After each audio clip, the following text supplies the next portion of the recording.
All right, what's going on, Ghost and Ghouls? It's one Tavius back with the Empty Crypt, and today I am joined by two legendary people in their own right. We have Josh Forbes and Mike Benner. Gentlemen, welcome to the Empty Crypt. It's a pleasure to have you here. So, for the folks who may not know exactly who you guys are, why don't you give the folks some deets about yourselves? I'm Josh Forbes. I direct a lot of things, and I directed a new movie called Destroy All Neighbors, and other. I've done tons of music videos for you know anybody that your younger sister likes. I probably did a video for them. Okay, so have you ever directed for Justin Bieber? No, but Oh, I you have. named you But picked the like, only one. yeah, right, yeah.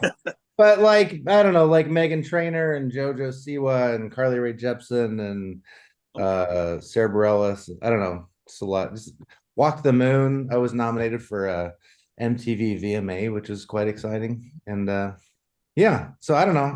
I've been around, but my Nice. heart That's cool.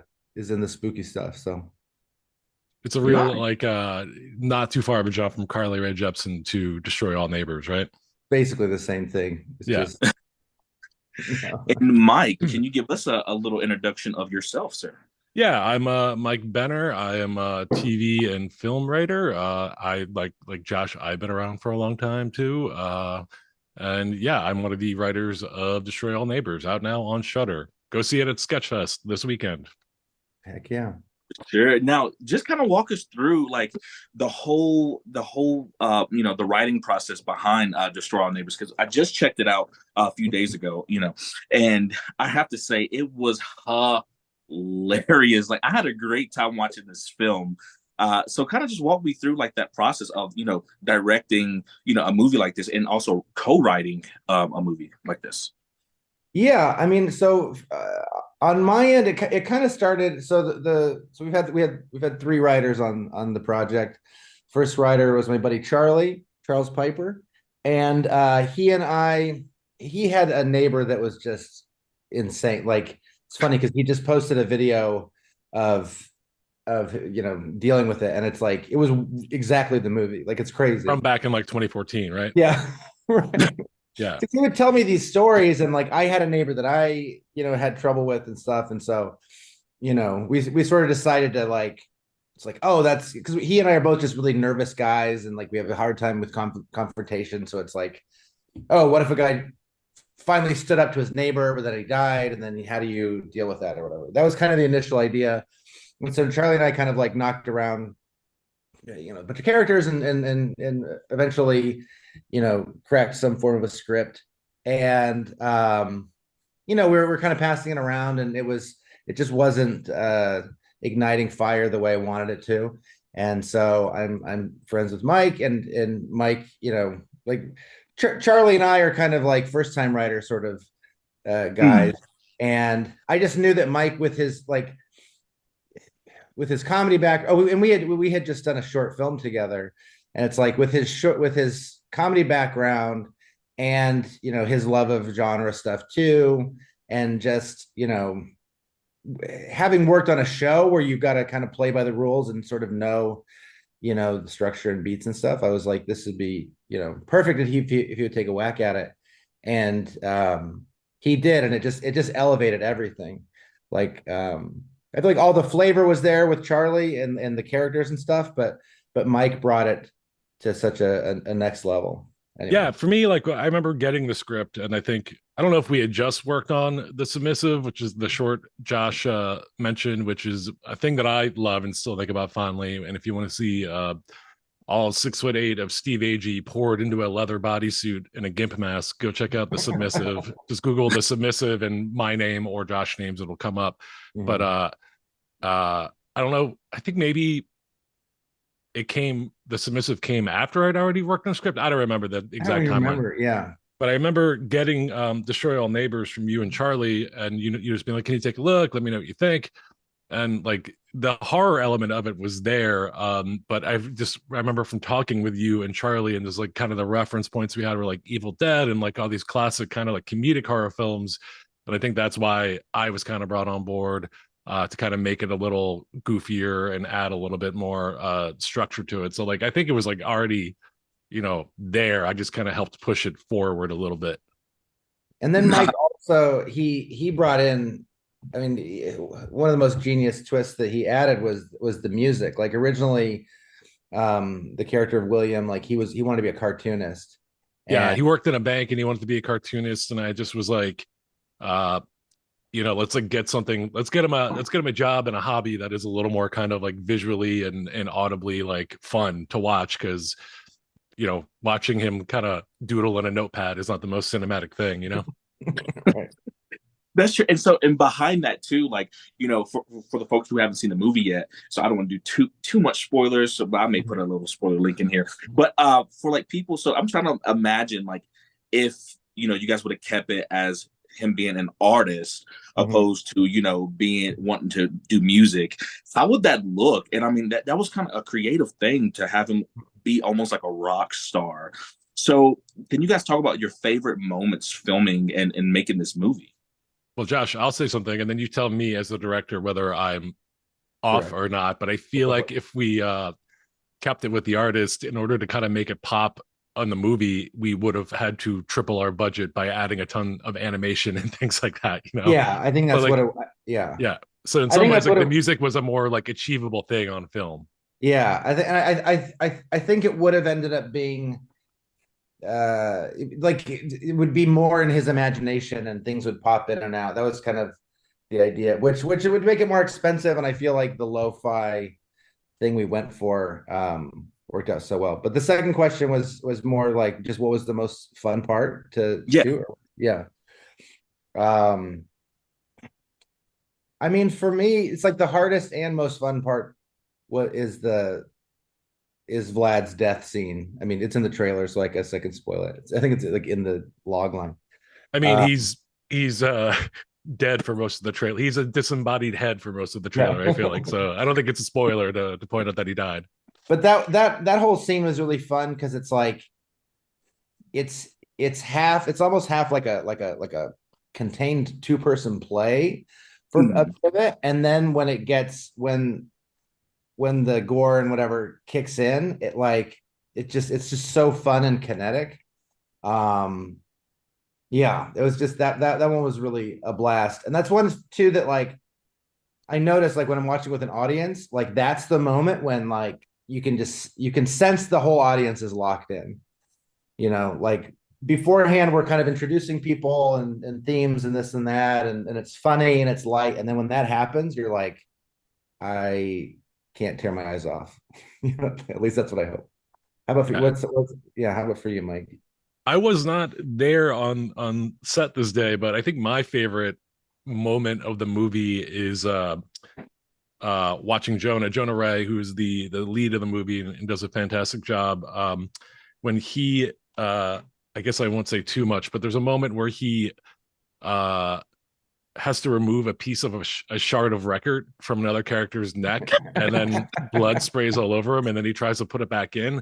Yeah. And Jonah gives like a true like Bruce Campbell-esque like kind of, I'm just the guy getting blood sprayed all over me and I'm going for it, and it's hilarious, and he really commits to it. And yeah, Jonah I think is so impressive in this movie, and I hope like people look at this and be like, oh, this guy can fucking lead a movie. Can we curse? Absolutely.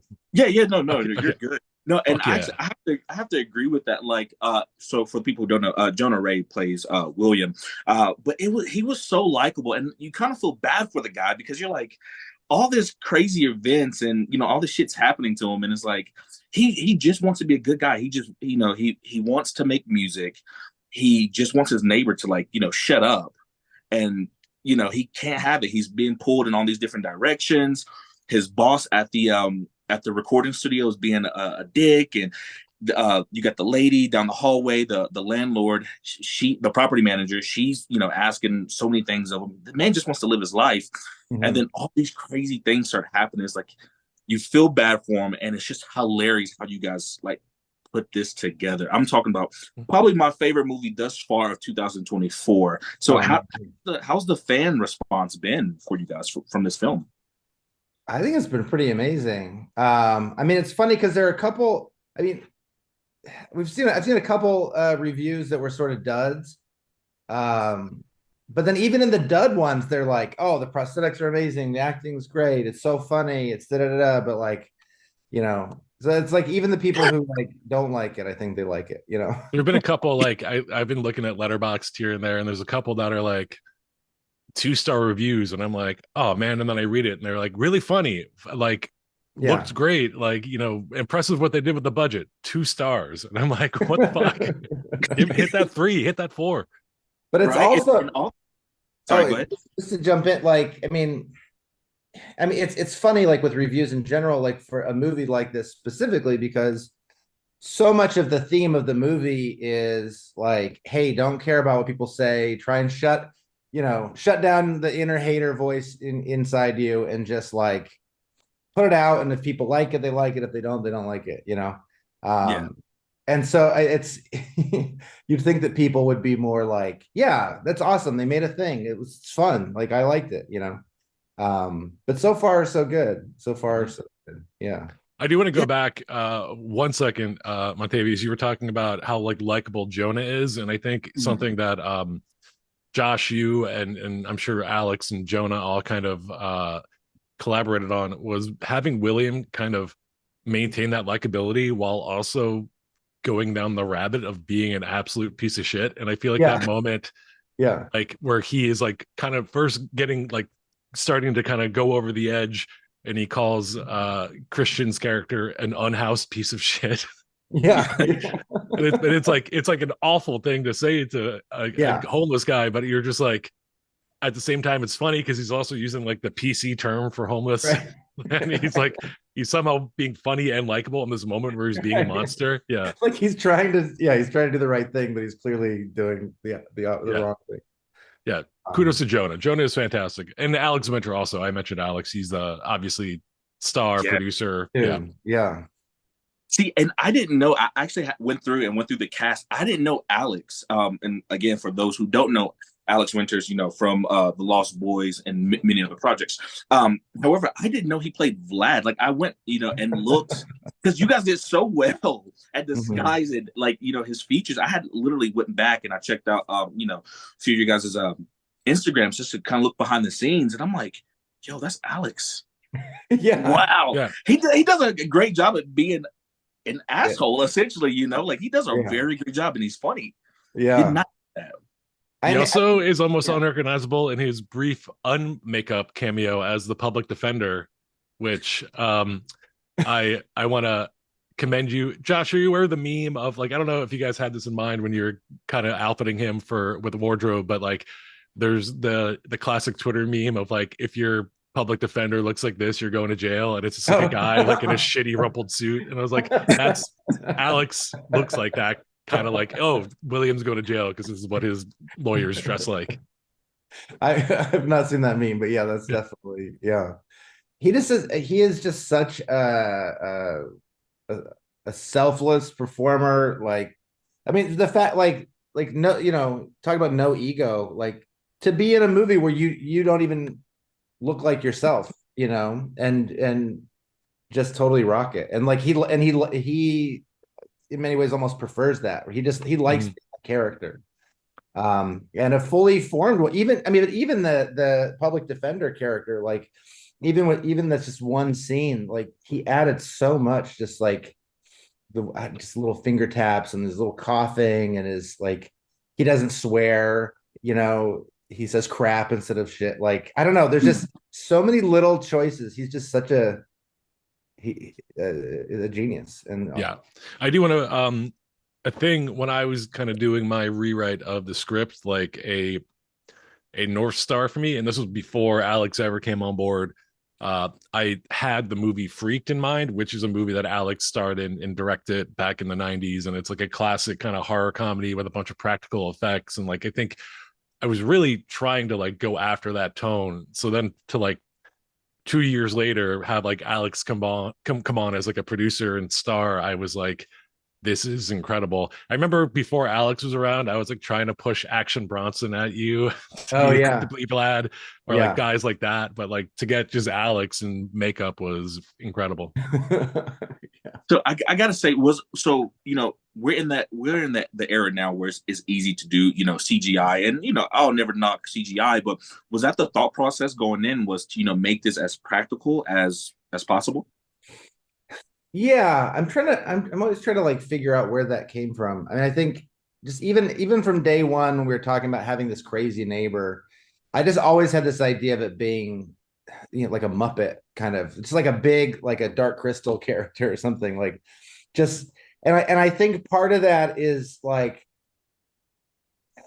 I just wanted it, but now the more they think about it, I think it's like if the audience can buy into that guy existing in this world, then you could kind of buy into anything. Like if that's possible in this world, then like you could have a talking skeleton, or you could have a guy whose face has a weird tire tread on it. I don't know, like, but also just with horror stuff. I mean, yeah, I love all that. I love all the practical stuff. I mean, like half of my Instagram pages I follow are like, homages to just rubber puppet monsters and stuff. Yeah, Um, I feel the exact same way. Like that is just kind of the horror movies I grew up going to, like the video store, and me and my brothers would just like pick out whatever box had the most horrifying thing on it, like Basket Case or whatever. And I love Gremlins is like my favorite. Gremlins 2 okay. and Gremlins are like my favorite. I actually got to, Josh, did I tell you I got to go to the Gremlins Museum Oh in no. Washington? Yeah, Oh I got to go wow. see a bunch of movie props. It's great. But Wow.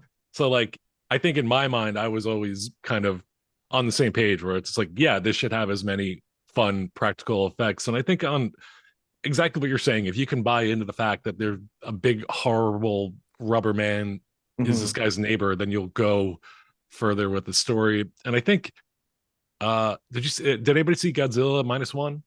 Not yet. I need to. My favorite part of that movie is it's like a horrific allegory about like how the terrors of war and like the effects of World War II on Japan, and it's like really kind of like Mhm. melodramatic. But then when Godzilla shows up, like they kind of go they it's a lot of CG, but they go painstakingly in making it look like the old big goofy Mhm. rubber suit. So you're watching this like horrific war drama, and then Yeah. every once in a while a big lumbering rubber Godzilla just kind of comes and destroys shit, and like it manages to kind of balance those tones in really fun ways. So I just always love practical effects, and I love seeing it in newer Yeah. movies. I mean, for me too, like, I mean, the movies that really did it for me early on was like, I mean, definitely Gremlins. Definitely, I mean, Ghostbusters was huge for me. But then, like Evil Dead 2, but like specifically Evil Dead 2 is one of those movies where you can see the magic trick happening. You can see it in front of your like so as a kid you could watch it and be like, oh, how'd they do that? There's this wall was fake, or this thing was fake, or whatever. And it almost feels like they're inviting you to go make your own movie. That's what it felt like to me. And so that's what I like about practical stuff, where it's like, you know, you just go for it. Yeah. For sure. No, and I agree with you guys. Like, I'm very big on, like, anytime I watch a movie, I love seeing how, directors and, how they can pull, all these practical things. Don't get me wrong, I like CGI. Some people Yeah. do it very well. But I feel like practical when you're doing like a homage to, like, the older slashers or the older horror movies, you gotta go practical. But Yeah. so what do you guys think about, the biggest takeaway from you guys working together on this project? Like, what has that been? Hmm. I don't know. I want to do it again. I want to do more. I want to make more. Yeah, I want to make more too. Yeah, I think Josh and I have already been casually kicking around like a sequel idea, but Yeah. who knows? Yeah. I really enjoyed the process. I enjoyed, um, I enjoyed kind of the like having so much collaboration, and kind of, I feel like a lack of ego all throughout, like everybody, like, I mean, I think there's some ego going on, or different people like one idea over another, but like this above any other project I've worked on, it's like every single person wants the movie to be great and Mm. great taste, and we're all pushing for the same thing. So that was just, it felt like what I assume working on like a TV show would feel like, or I don't know, it just felt good having that engine of all these amazing people and craftsmen and artists and props and whatever, like just everyone there to make this thing. And yeah, Yeah, and I think also it'd be fun to, like, I think we're all, for you and Charlie, that this process started a decade ago, and I came on board, what, 5 years ago or 6 years ago or something, and like I just feel like we're all a decade better at what we do now, so it'd be fun. And like Charlie especially, who's kind of gone on to like become a little like stop motion like horror producer mogul himself, like he's like I would love to like kind of, all right, we're all better, we're all 10 years older, like let's do it again and see how much better we can make it. It also makes me just excited to make more fun movies. Like I have another script that's like pretty dour and sad, and it's something I'd still love to make, but like I don't know, I just have caught the bug so much of like these movies where like at the end of the movie everybody's just like cheering and laughing and like they're just happy. So I don't know, and I feel like a lot of people are inspired too. Like I've gotten a lot of messages like that, like, hey, I'm gonna finish my script or whatever. I'm gonna finish my album. So I don't know. It's just been an exciting like explosion of creativity and fun and all the good parts about movie making. So nice. Yeah, I mean, you can definitely tell like people who care made this film. It wasn't something that people got together that just wanted to make a quick buck. This was definitely something that that you guys cultivated, and now is this very lovable film. Because like I said, I had a great time watching this. I mean, it was hilarious. Just watching everything unfold. I mean, you feel bad for people. You're happy to see people die. You get all these mixed emotions while watching this, and you guys did a stellar job with that. So definitely congratulations to you and your team, of course. So just kind of jumping back in the timeline, like what made you guys want to get into film and all this in directing and writing? Mm-hmm. How about you, Mike? I was just raised by a television, and I remember like being like 8 or 9 years old, and it like intellectually clicked in my brain that like, oh, like this doesn't just happen. There are people writing this to make it come true. And I think that was when I was like, that's what I want to do. And it was a long winding road with other stops along the way. I was a newspaper reporter for a while and a freelance journalist, and I just kind of always kept coming back, well, what I want to fucking do is write TV and movies. And eventually I just kind of gave that a go, and I've been semi-successful at it. So, hopefully I get to keep doing more. Yeah, you written things for what, Disney, Comedy Central, shows on Netflix and Bob's Burgers. And so how is that? Like, I mean, you have an impressive, resume that you've written for. It's a lot of so yeah, like I've sold a lot of pilots that had never seen the light of day. So in fact, actually I'll plug something right now. This if you're in LA this Sunday, there's a podcast called the Dead Pilot Society where they do reads of pilots that got bought by networks but did not get greenlit the series, and they're doing a pilot of mine. And so if you're in LA, come see that. But yeah, it's been it's like weird. Your IMDb page doesn't always reflect all the stuff you've done, and I feel like I'm hopefully I get to start seeing more of those credits pop up on IMDb soon. For sure. And Josh, what got you into film? I know you said you did music videos as well for people. So. Yeah, I mean, that's a funny one too, to like, it's like I was back home. I'm from Denver, and I was back home like going through whoa. From Denver, Colorado? Oh yeah. Oh, nice. Okay. Oh, you're in Denver too, right? Yeah. I'm actually in Denver right now. Yeah. Where I grew up in like Lakewood. How about yourself? Okay. So I'm originally from Georgia. Sorry, it's kind of but right now I live in North Glen. Okay. Yeah. Awesome. Cool. I was just over there over Christmas. But yeah, I was looking back through my old, school reports and stuff, and just like trying to figure out like when the spark, because it feels like I just always wanted to do this. And so, but sure enough, like even just I found like old scripts that I had been writing or old, even as a kid. And I think it was a similar thing with Mike where it's like, you know, I watched a lot of TV. Once every 3 months or whatever, we'd get HBO for a week, like a free HBO. And they would have in between the movies, they'd have all these like behind the scenes. And I would just watch how they did it. And I was like, I like that. I want to do that. But I also was really interested in comedy as a performer too. Like, that's funny because one of my old notes was my now wife was my girlfriend at the time. Like in high school, she's like, "Well, when you're on SNL, blah blah blah," like as a joke.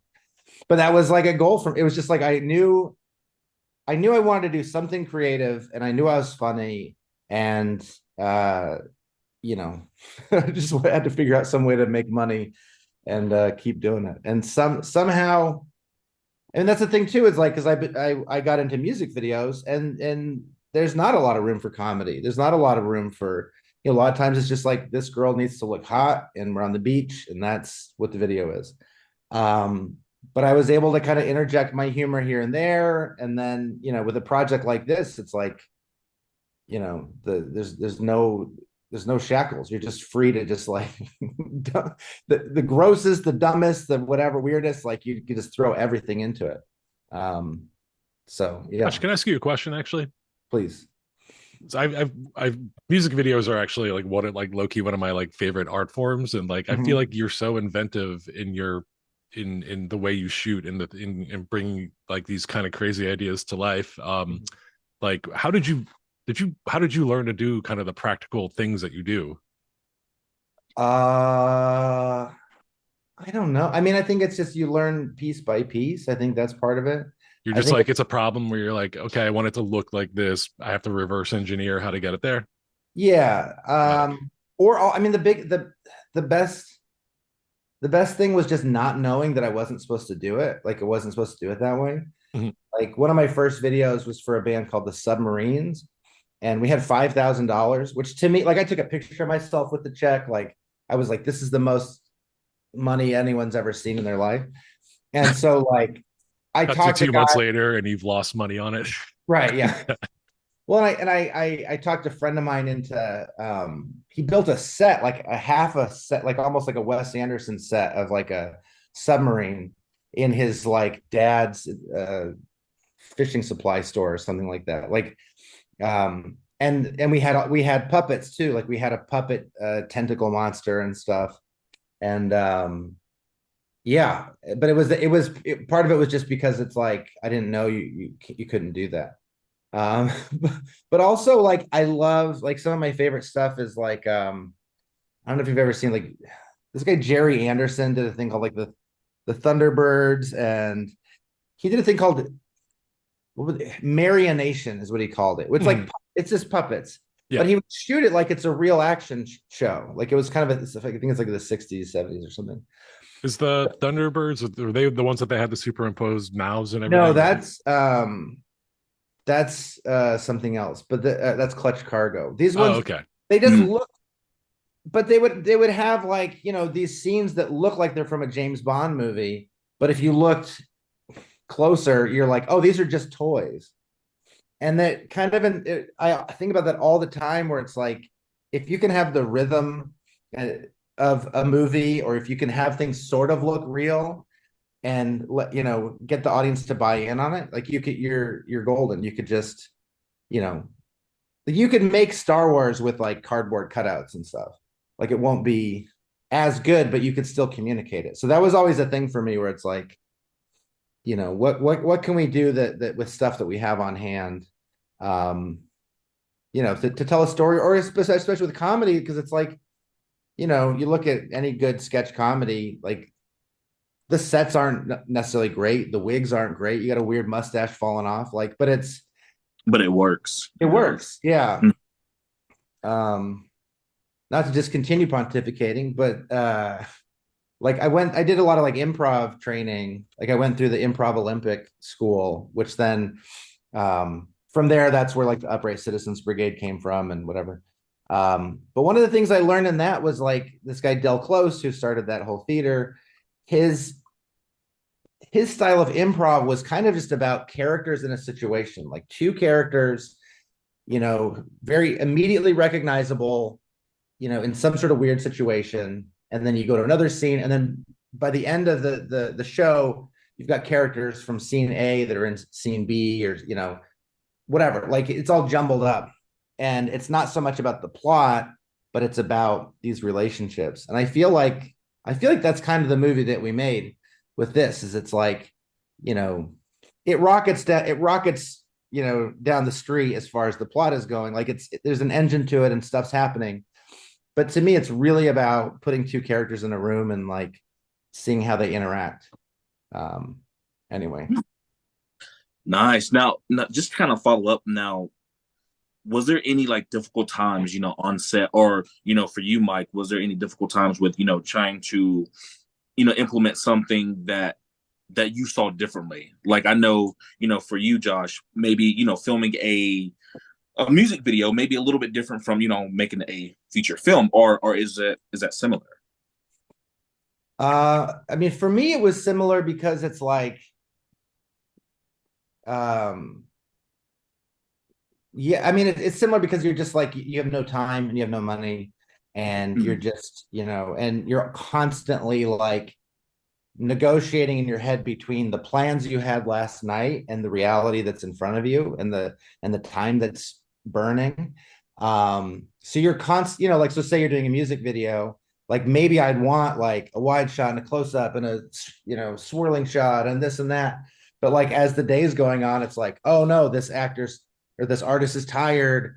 Like, let's get this shot first. And if we do this, we could combine both those things. And I don't know. That's what I love, is that like on the fly improvisation and problem solving. I mean, it also is like the most infuriating, especially to my AD, who's the guy who's supposed to keep everything on the track, because I'm sure I like gave him multiple aneurysms. Yeah, for me, I didn't feel like, I feel like everything, well, not everything, obviously some things I think went by the wayside for story reasons or maybe even budget reasons, but like, there's a lot of stuff in there that I'm like the Kumail cameo is, I think, came from, I like literally wrote a scene that I think was originally set in a aquarium store, and William was kind of trying to like go and buy man-eating piranhas, and I wrote in the script like Kumail is playing the aquarium guy, and like they just kind of had a similar like kind of bickering back and forth scene. And I don't know why it got changed to the smelting plant at the end of the day, but I was just like, oh well, the spirit of it's still there. It wasn't the way that like I envisioned it, but like also nothing ever ends up the way you envision it in TV or movie making, from like, the shooting draft to what happens in the final cut.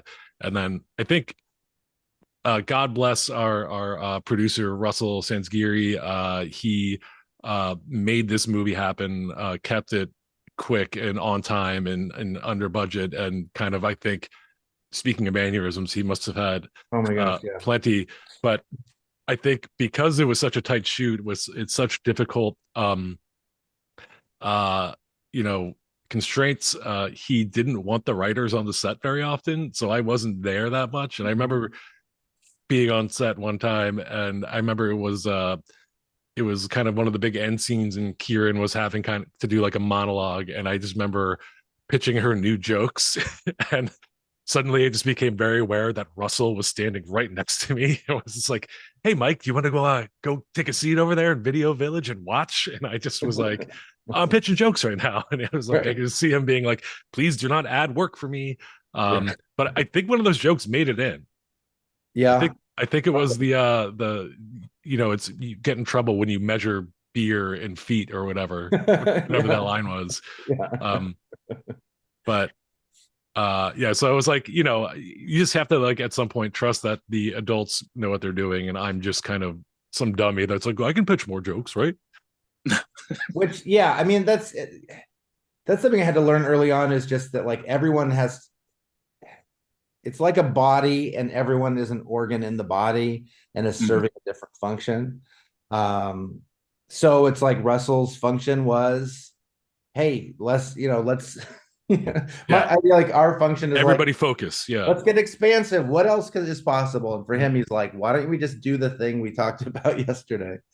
And it's that tension that makes it all work or whatever.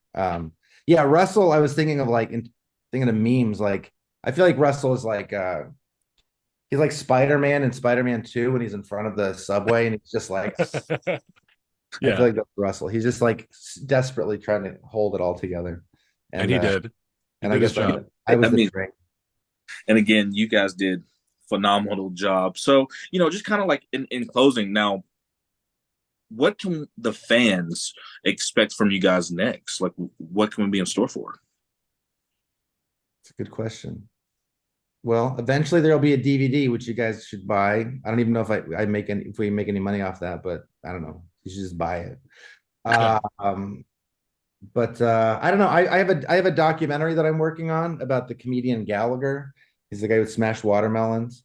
And I've been working on that for about as long as You've been this. working on that for about as long as because I remember like talking about I think maybe like when we met to talk about Destroy All Neighbors, you were like, yeah, I got to fly to wherever to go talk to Gallagher. And I was like, what? Yeah. And you're like, I don't know. Maybe something will come of it. I And mean, now, yeah. So the fact that Neighbors is a movie about a guy who can't finish his shit, like, it's not by surprise that happened. But there's that, and then I want to see, run some more things by Shudder. I want to see if there's more in the Destroy All Neighbors universe that could be explored, or I don't know. Like I'm really excited that it's catching fire the way it is, and I I want to do more. Oh yeah, for sure. I definitely think again, I'm just a consumer, but I definitely think we have to have more. Like this was a great time. Like again, great time. And so what about you, Mike? Anything that you're working on? there is season one of an animated comedy that I basically spent the entirety of the pandemic into late last year that should be coming out. The strikes and the way the business has changed has kind of pushed it back, and it hasn't even been announced yet, so I can't say it. But everybody set up a Google alert for my name, I guess, because eventually there will be a new show coming out. And then knock on wood, just some movie stuff that might be happening. But yeah, nothing final yet. Okay, cool. And just for people who wants to know, especially because I'm actually intrigued by you guys. So all this chaos of writing and directing, like how do you guys break away from that? Like, do you do something for fun, or you maybe that you play chess, or you play goldfish, something that you guys do to kind of decompress from the stress of writing and directing? Josh, I don't know about you, but I have been having the realization lately that like I kind of fucked up in life a little bit because I kind of made my hobby my job. And so Yeah. like the job, like writing and working on projects is like what I love to do the most. And then I'm also Yeah. like financially dependent on it. And Yeah. I'm like, oh, I'm like deriving both joy and misery from this. I need to find a new hobby. So I'm open to suggestions for hobbies. Yeah. It's like I think there's that saying where it's like find something you want to do that you love, and you'll never have a day off in your life or something like that. Yeah. I'll show you what my hobby is. This is embarrassing / I'm very proud of it. Speaking of Go Fish and chess, I'm a big board game guy. So Okay. I have like a lot of I have all these board games that I like to play. So what's your favorite game? I'm a battleship type.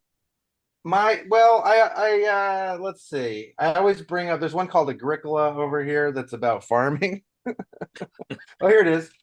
It looks so boring. It's like the most boring, like it's just German farmers and bad art, but it's really satisfying because you get to make plans and then execute them, and you get a little dopamine burst every time you make a good decision. Yeah, I feel like I've heard Josh talk about board games. He's like, "Oh, I've got this new game I'm really excited about. You play a 18th century English street urchin who needs to find a job to pay rent." And I'm like, Right? "What?" Yeah. Like, that's the board game? I have I have one game that's like it's about the economics of being like an heir to Dr. Frankenstein, basically. Like it's about like you have to go and gather different body parts, but then that decreases your prestige in the world, and people look down on you. So then you have to do lectures to increase your your standing in Yeah. society. It's like They never explored the administrative duties of Dr. Frankenstein. And finally, this game does that for you. I don't know why. It's like because I'm super ADD and like I can barely navigate the normal world. Like, if you want like my kryptonite is just like a sheet of paper, like paperwork. I'll just a W-2. I'll like just melt. But for some reason, these like trying to run your own castle, like I'm good at that. So or I at least enjoy it. So yeah. Nice. Is Now, that head behind you on the lower with the beard? Is that from Body Snatchers, the dog head? Is that what that is? Over your left. this one here? No, Or- your left shoulder. That guy. Yeah. Yeah, no, that's trying not to pull everything out. This is Bill Moseley from the Three from Hell. Oh, okay. Okay. Yeah. That's awesome. Yeah. It kind of looks like the Con- it kind of looks like the dog in a. Or whatever. Oh, so that's yeah, awesome. Bill Moseley. But yeah. So for all the fans and all that good stuff, you guys want to drop your social media handles? They can check out the latest projects you guys got in Destroy All Neighbors, which I like that title because one of my favorite games is Destroy All Humans. Mhm. So was that a play on with that? Was that That was a Charlie Piper classic. I think it's kind of a riff on Destroy All Monsters, which is like a Godzilla, like one of the silly, to bring it back to Godzilla, one of the sillier like Godzilla movies. I initially wanted I wanted the movie to be called Charlie Kills, and it would be about because it was really based off of his life. But he didn't like the idea that he's going around being known as a murderer. So Was there ever any like kind of punny like Vlad the Impaled or Vlad gets impaled or something like that? There definitely what were lines initially early on about that. It's funny that his name's Willie Brown because earlier it was like his name was Charlie in a draft, and Vlad would call him like, "Oh, Charlie Brown. Charlie Brown is a class." So then somehow it turned into William Brown. I don't know. It's weird how these things work, but it worked. But it worked. It's working. So for sure. So yeah. I'm on Instagram as at best Josh Forbes. Because somebody else took Josh Forbes, so I now I'm the best. So and I was on Twitter and stuff, but I deleted that, and I think I spend most of my time on Instagram. So yeah, you can find me Michael G Benner, G as in George, at on Instagram, and then not on Twitter anymore either. But if you want to, if you're interested in basketball, I have a basketball podcast called Airbuds, and we're on there at Airbuds Pod. On all social medias. Okay, but before you go, who's your favorite team? Sixers. Okay, I respect that. All right. Yep. Nuggets. Yep. All right. So anything you guys just want to say in closing to the people that may be watching this, like some fans or anything you want to say to those? I just want to thank you for watching this. That's crazy. It's just crazy. Like, I know this is the modern world we live in, and this is just what we, the whole point of us making these movies is so people will watch them.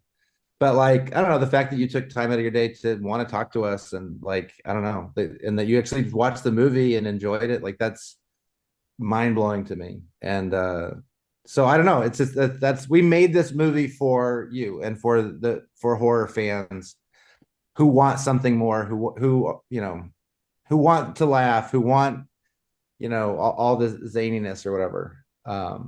So I don't know. That's what I want to say is thank you for watching and supporting and whatever. Yeah. Thank you everyone who watched it and liked it. If you didn't like it, fuck off. But forever. I feel like this movie is one of my least favorite trends of entertainment nowadays is that everything has to be everything, where it's like a Marvel movie can't just be a superhero movie. It has to like have like be really funny and also like have a deeply emotional arc about like some character's trauma and blah blah blah blah blah. Like it like you can't just be a comic book movie. And I feel like what we did with this was like we know exactly what we are and we're going to give it to you. And I think people are responding to that. So thank you for responding to that. Oh yeah, for sure. No, and again, thank you guys, and the rest of your team for making something that people can enjoy. So this was definitely that. So again, thank you guys. Hope you guys have a great evening, and thank you for joining. You too. My pleasure. Thank you so much. Thank you, Montavious. All right, Yes, sir. take care.